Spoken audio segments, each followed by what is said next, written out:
La pluie n'avait pas cessé depuis 22 jours. 22 jours que le ciel de Vélance crachait son eau noire sur les toits, sur les pavés, sur les gens pressés qui n'avaient plus de visage tellement ils marchaient tête baissée.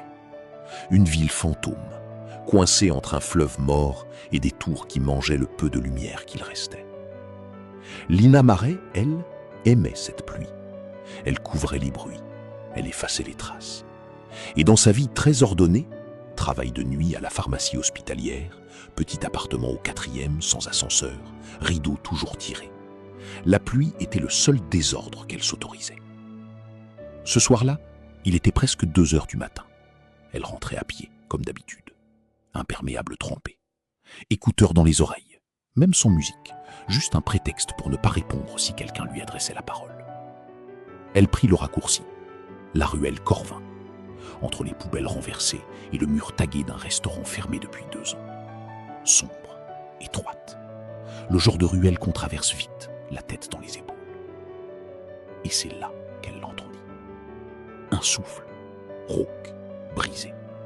Le genre de respiration qu'on reconnaît instinctivement. Pas celle de quelqu'un qui dort, pas celle de quelqu'un qui a bu. Celle d'un homme qui saigne. Elle retira ses écouteurs, s'arrêta et le vit. Appuyé contre le mur du fond, les jambes étendues devant lui, une main plaquée sur le flanc droit, les doigts sombres de sang. Veste noire, cheveux collés par la pluie. Et la plaie entrevue entre ses doigts n'avait pas la forme d'une blessure de rue. Trop propre, trop précise. Une lame fine, professionnelle. Le réflexe de Lina lui cria d'appeler le 15. Son instinct de survie lui cria de rebrousser chemin. Elle ne fit ni l'un ni l'autre. Parce qu'il ouvrit les yeux. Noirs, d'un calme qui n'était pas naturel pour un homme en train de mourir. Il la regarda. Pas comme on regarde quelqu'un qu'on vient de remarquer. Comme on regarde quelqu'un qu'on attendait. Tu n'aurais pas dû t'arrêter. Sa voix était plate, presque indifférente, pas la voix d'un homme qui supplie. Lina dégagea son sac de son épaule. Ferme-la et laisse-moi regarder. Il ne dit rien d'autre. Il n'essaya pas de l'en empêcher. Il la laissa s'agenouiller dans les flaques, ouvrir sa trousse de secours, qu'elle portait toujours depuis le malaise de son père dans la rue, et travailler en silence. 20 minutes plus tard, la plaie était suturée de fortune. L'homme était encore en vie. Et Lina avait fait quelque chose qu'elle ne s'expliquait pas encore. Elle lui avait proposé de venir chez elle. Il s'appelait Adrian. Elle apprit son prénom le lendemain matin, non pas parce qu'il se présenta, mais parce qu'il pointa le café qu'elle venait de poser sur la table et dit, sans même lever les yeux. « Je le prends sans sucre. Merci, Lina. » Elle s'arrêta net. « Je ne t'ai pas dit mon prénom. » Un silence. Il but une gorgée. « Non. » C'était tout. Pas d'explication, pas d'excuse. Ce nom tranquille, posé là comme une pierre, sans rien autour. Lina aurait dû le mettre dehors à cet instant précis. Elle ne le fit pas. Elle s'assit en face de lui et l'observa. Il était grand, plus qu'elle ne l'avait réalisé dans la ruelle. Des traits froids, réguliers, le genre de visage qui ne trahit rien. Pas de douleur malgré la blessure, pas de gratitude. Juste cette présence dense, étrange, qui prenait toute la place dans la petite cuisine, sans bouger d'1 centimètre. Il resta 2 jours, puis disparut. Il revint 4 jours plus tard, sans prévenir, pendant qu'elle dormait. Elle se réveilla au son d'un verre posé sur l'évier, et il était là, debout dans sa cuisine, comme s'il n'était jamais parti. Elle attrapa le couteau sur le plan de travail. Il ne sourcilla pas. « Comment tu es entré ?»« Ta serrure est fragile. Tu devrais la changer. » Ce n'est pas une réponse. « Je sais. » Il lui apporta des médicaments. Exactement les bons, les siens, ceux qu'elle commandait tous les 3 mois à la pharmacie. La boîte bleue pour les migraines, le spray pour l'anxiété qu'elle n'avouait à personne. Elle sentit quelque chose se retourner dans sa poitrine. « Comment tu sais que j'en avais besoin ?» Tu en as toujours besoin en fin de mois, surtout les semaines de nuit. Elle ne dormit pas cette nuit-là. Pas par peur, par quelque chose de bien plus trouble que la peur. Une fascination qu'elle n'arrivait pas à éteindre, même en sachant qu'elle aurait dû. Les semaines suivantes, il vint et repartit selon un rythme qu'elle ne comprit jamais. Parfois 3 jours d'affilée, parfois 10 jours sans signe. Mais à chaque retour, il savait des choses. Le nom de la collègue avec qui elle s'était disputée.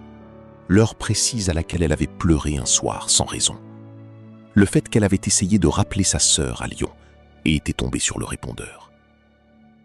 Elle cessa de lui demander comment il savait. Elle commença à lui poser d'autres questions.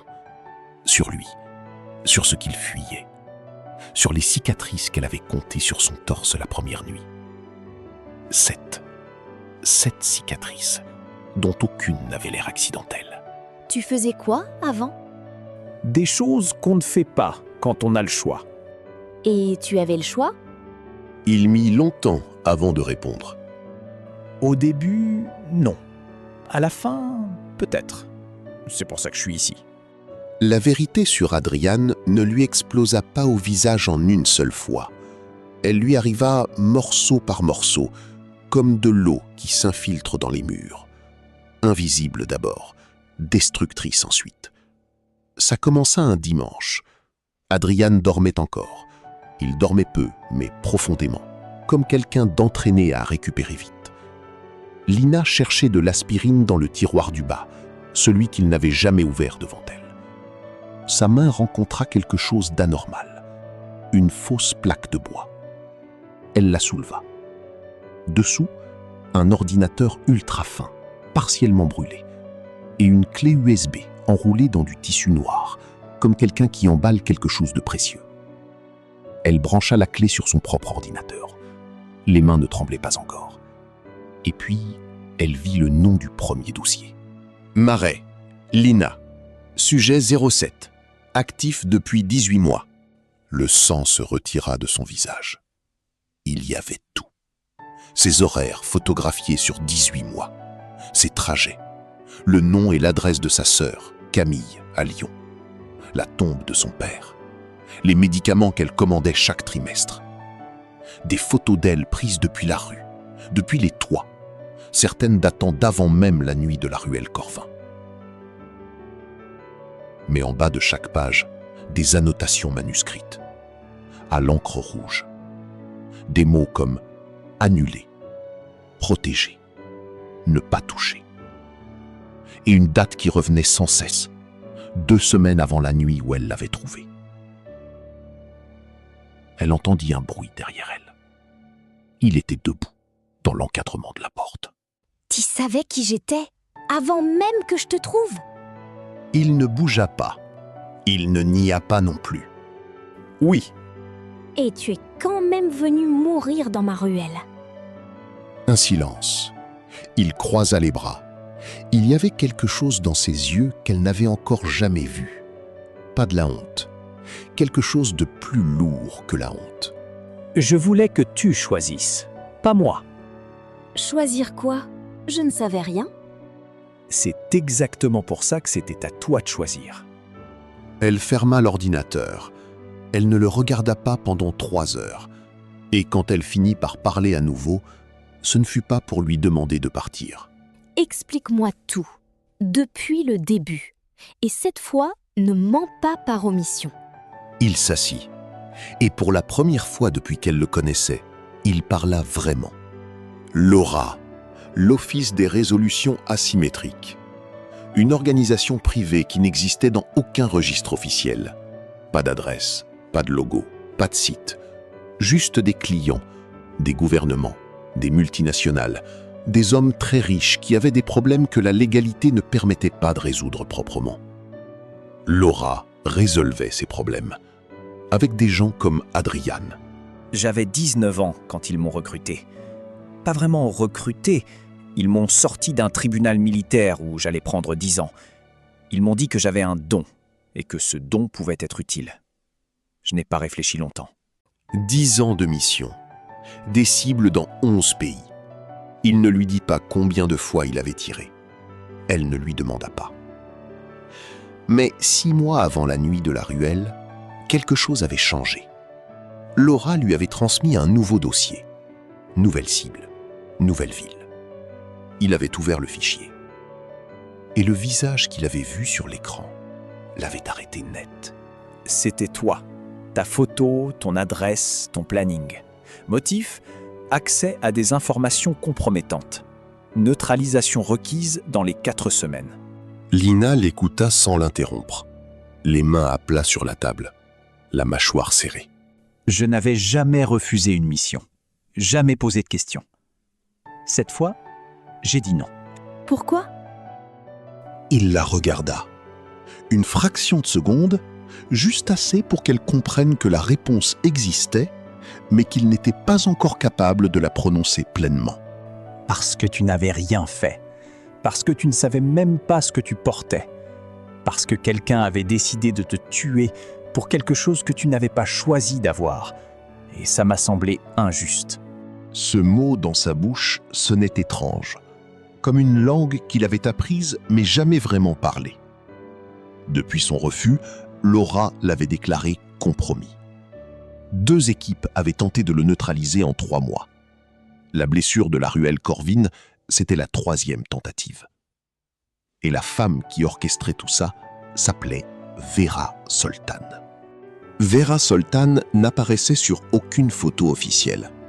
Si vous tapiez son nom dans un moteur de recherche, vous trouviez une biologiste retraitée de Bucarest et une styliste de mode à Milan. Ni l'une ni l'autre n'était la femme dont Adrien parlait. La vraie Vera était directrice opérationnelle de Laura depuis 14 ans. Elle avait construit l'organisation pierre par pierre. Et un jour, elle avait pris une décision que personne n'avait contestée, parce que personne ne l'avait su.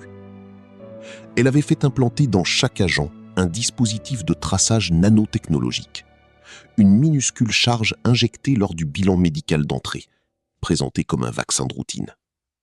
Aucun agent ne le savait, sauf Adrien, qui avait découvert la vérité en débriefant les notes chiffrées d'un agent mort, et qui portait ce secret depuis, comme un couteau entre les omoplates. Vera contrôle tout le monde en temps réel. Elle sait où sont ses agents à chaque seconde. Si quelqu'un désobéit, elle peut les localiser, les intercepter, les éliminer avant qu'ils parlent. Et toi, tu en as un aussi? Un de ces implants? Oui, c'est pour ça qu'il me retrouve toujours. Lina comprit alors pourquoi il disparaissait régulièrement. Pas pour l'abandonner, pour éloigner le danger. Chaque fois qu'il sentait qu'on le rapprochait de trop, il s'en allait, pour ne pas les mener jusqu'à elle. Mais Vera n'avait pas lancé ses agents sur Adrian uniquement parce qu'il avait refusé la mission. Il y avait autre chose. Une raison plus profonde, plus ancienne. Une raison qui remontait à des années. Et cette raison portait le nom d'Henri Marais, le père de Lina.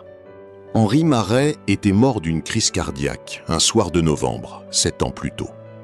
Lina avait pleuré, organisé les funérailles, vendu l'appartement. Elle avait gardé peu de choses, quelques photos, ses vieilles lunettes et un carnet à spirale couvert de son écriture serrée. Elle l'avait gardé parce qu'il sentait encore son tabac blond. Elle ne l'avait jamais vraiment lu.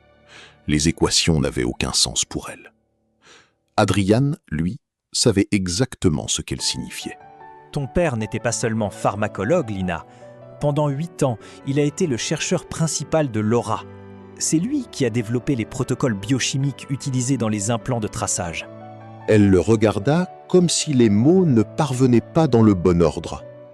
Il ne savait pas, au début, ce qu'on ferait de ses travaux.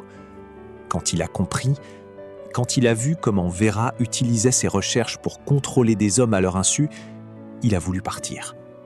Ils ne l'ont pas laissé faire. Alors, il a choisi une autre voie.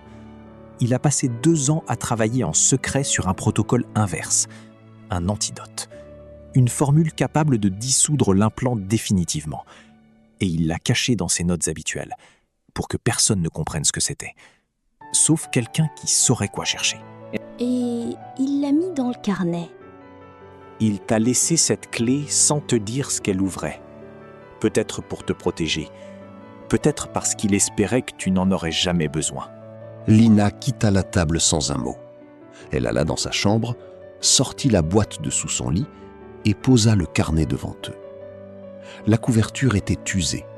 Il sentait toujours le tabac blond. Elle l'ouvrit aux pages du milieu, là où l'écriture de son père changeait. Plus petite, plus serrée. Des formules qu'elle n'avait jamais su lire. Elle commença à pleurer. Pas bruyamment, juste quelques larmes silencieuses.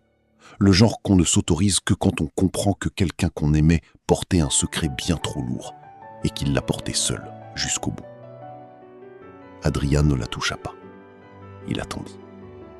Et quand elle releva les yeux, il dit « Il ne t'a pas seulement laissé une clé, Lina. Il t'a laissé une arme. » Camille Marais avait 31 ans. Elle enseignait le piano à Lyon, dans une école de musique de la Croix-Rousse. Elle appelait Lina tous les dimanches soirs, sans exception, même quand elle s'était disputée. Ce dimanche-là, elle n'appela pas. Lina essaya de la rappeler. Messagerie. Elle réessaya. Messagerie. Elle envoya un message. Rien. Elle appela la voisine de palier, une vieille dame qui avait son numéro depuis que Camille avait perdu ses clés 2 hivers plus tôt. La voisine dit qu'elle avait vu Camille partir le matin, une valise légère, une voiture noire, et qu'elle avait l'air calme, pas apeurée, comme quelqu'un qui sait où on l'emmène. Le message arriva le soir même, depuis le téléphone de Camille. Un seul mot. Choisi. Suivi de coordonnées GPS. Lina relut le message 3 fois, puis se retourna vers Adrien. Vera à ma sœur. C'était la première fois qu'elle le vit perdre son calme. Pas longtemps. 3 secondes peut-être. Les mâchoires serrées, les yeux fermés. Quelque chose traversa son visage comme une vague sous la surface de l'eau. Puis il rouvrit les yeux, et son expression redevint plate, concentrée, opérationnelle. Je sais où c'est. Un entrepôt à la périphérie est. Laura s'en sert comme site de transit. Il ne le garde jamais plus de 48 heures. On a combien de temps? Si le message date de ce matin, moins de 30 heures. Lina alla chercher le carnet de son père, le posa sur la table à côté des formules qu'Adriane avait imprimées. Regarda l'ensemble. Si j'arrive à préparer le protocole d'ici soir, ça te neutralise l'implant? Oui, définitivement. Vera ne peut plus te tracer. Mais il te faut les bons précurseurs chimiques. J'ai accès au labo de la pharmacie hospitalière. J'ai un badge de nuit. Il la regarda d'une façon qu'elle ne sut pas tout de suite comment interpréter. Pas de la fierté, quelque chose de plus proche de la stupeur. L'étonnement de quelqu'un qui n'est pas habitué à ce qu'on prenne des risques pour lui. Lina, si on fait ça, il n'y a pas de retour en arrière. Vera va tout mettre sur toi. Tu ne seras plus juste un dossier, tu deviendras une cible active. Ma sœur est là-bas à cause de moi. Et mon père a passé des années à construire cette formule pour libérer des gens comme toi. Je ne vais pas laisser ça pourrir sous mon lit. Elle enfila son manteau. Tu viens ou tu restes là à admirer mon courage? Pour la première fois depuis qu'elle le connaissait, quelque chose ressemblant vaguement à un sourire traversa son visage. La nuit dura 6 heures. Lina passa les 3 premières dans le laboratoire de la pharmacie hospitalière, les mains gantées, à reconstituer le protocole de son père, molécule par molécule. Elle ne trembla pas une seule fois. Elle avait appris à ne pas trembler au travail. C'était la seule chose pour laquelle elle remerciait les années de nuit solitaire. Adriane attendit dehors. Trop de caméras dans le bâtiment, trop de traces. Il l'attendit à 200 mètres, dans une voiture récupérée, sans qu'elle lui demande comment. À 3 heures du matin, la porte s'ouvrit. 2 petites fioles dans la poche antérieure de Lina. C'est fait. Ça peut attendre après l'entrepôt? Non. Si quelque chose tourne mal là-bas et qu'ils ont encore ton signal, on est morts tous les 2. On le fait maintenant. Elle lui administra le protocole dans la voiture, garée sous un pont. Une injection, puis l'autre, à 12 minutes d'intervalle. Il ne dit rien pendant les 20 minutes que ça prit. Il regardait par la vitre. Et quand elle rangea ses affaires, il dit, sans se retourner vers elle, Mon père, le premier homme que Laura m'a demandé d'éliminer, Il avait un fils. Et ce fils a grandi sans savoir pourquoi son père n'était pas revenu. Pendant 10 ans, j'ai vécu avec ça. Elle ne répondit pas. Il n'attendait pas de réponse. Ce que tu viens de faire, c'est la première chose depuis 10 ans qui me donne l'impression de peser moins lourd. Ils arrivèrent à l'entrepôt à 4h20. Lina resta dans la voiture, comme convenu. Elle ne tira pas un seul coup de feu. Ce n'était pas son monde, et elle le savait. Mais elle surveilla les communications, géra le timing, compta les minutes avec une précision qui l'aurait effrayée si elle avait eu le temps d'y penser. À 5h moins 10, la porte latérale s'ouvrit. Adriane émergea de l'obscurité. Camille était dans ses bras, inconsciente, mais vivante. Sédatif, pas blessée. Il la déposa sur la banquette arrière avec une délicatesse qui prit Lina à la gorge. Il avait le bras gauche traversé par une balle. Il ne semblait pas s'en apercevoir. Adrian. Conduis, on parle après. Elle conduisit. Camille se réveilla à l'aube dans l'appartement de Lina. Désorientée, encore floue à cause du sédatif, elle ne savait pas exactement ce qui s'était passé. Juste une voiture noire, des gens qui lui avaient dit de ne pas crier, et ensuite, le noir. Elle vit Adrien assis dans le fauteuil, près de la fenêtre, pendant que Lina soignait son bras.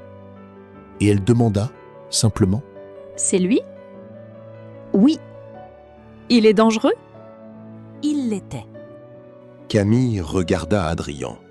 Il soutint son regard sans chercher à se justifier. Elle finit par dire « Tu lui ressembles, tu sais, à papa. Pas dans la tête, dans les yeux.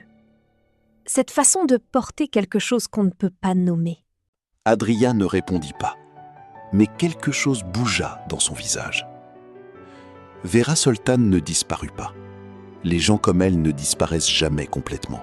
Ils se reconfigurent, attendent, cherchent de nouveaux leviers. Sans l'implant d'Adriane pour le tracer, sans le carnet d'Henri pour justifier l'élimination de Lina, elle n'avait plus d'angle d'attaque immédiat. Elle attendrait. Elle était patiente. Ce serait le problème de demain. Ce soir-là, quand Camille s'endormit sur le canapé, Lina alla s'asseoir sur le rebord de la fenêtre. La pluie avait repris, évidemment. Elle entendit Adrien s'approcher et s'arrêter derrière elle. « Tu vas répartir ?» Un silence.